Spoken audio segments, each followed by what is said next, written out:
Hammaga salom do'stlar, Monarx serialining tizeri bizga yangi ulkan maxluqni taqdim etdi. Bugun biz mana shu serialga oid hamma detallarini tahlil qilamiz. Treyler boshida Li Shou haligacha tirik ekanligi ko'rsatildi. Menga buning umuman qizig'i yo'q. Shunday ekan maxluq haqida gaplashamiz. Siz bu baliqchaning kattaligiga qarang. Ma'lumot uchun Cookitning uzunligi 30 metr. Albatta Monsterverse uchun 30 metr unchalik katta emas. Aytmoqchimanki, Cookit chindan ham juda katta hayvon. Yer yuzasidagi eng katta sut emizuvchi. Albatta agar Kongni hisobga olmasak. Aytgandek, Boshlaniq oroli filmidagi yosh Kongning bo'yi ham 30 metr edi. Endi tasavvur qilavering, yangi maxluq qanchalik katta. Qo'pol hisob-kitoblarga ko'ra, agar uning paypas tagishlarini hisobga olmasak, u Kitdan 3 marta uzun, ya'ni 75 metr.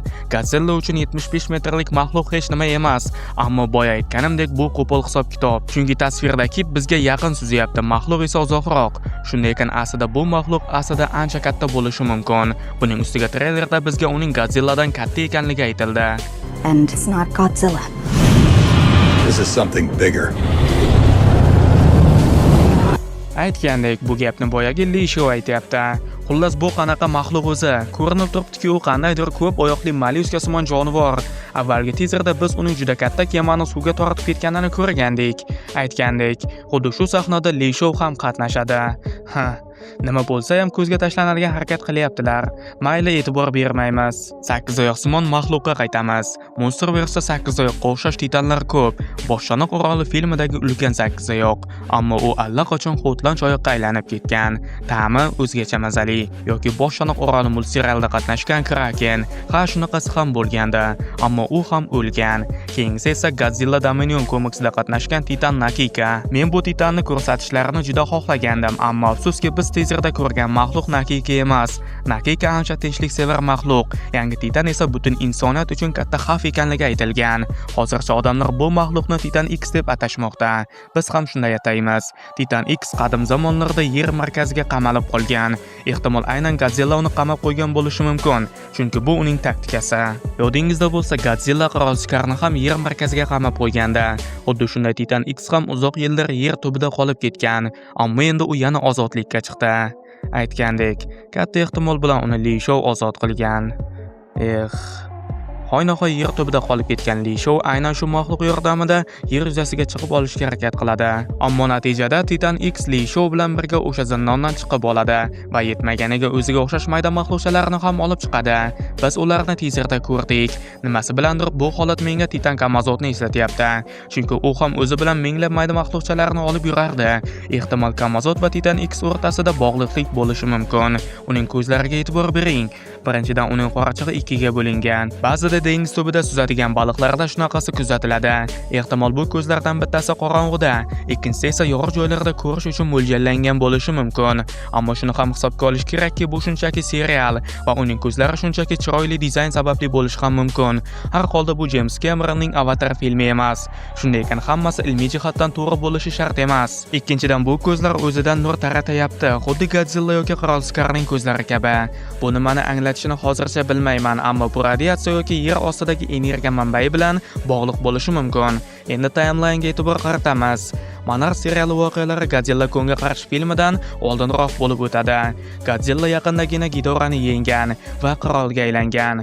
Kong esa hali ham o'z orolida. Yodingizda bo'lsa, birinchi mavsum oxirida Kong qandaydir maxluqqa o'kirayotganda.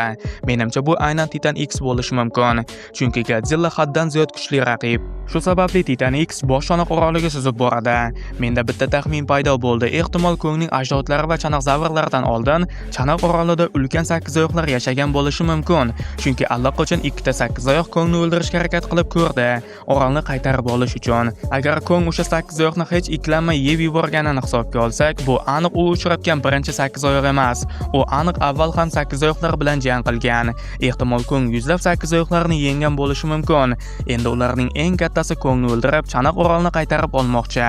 Titan X o'z turining eng katta va xavfli vakili. Ko'ramiz, Kong uni yolg'iz yenga oladimi yoki unga Godzilla yordam beradimi?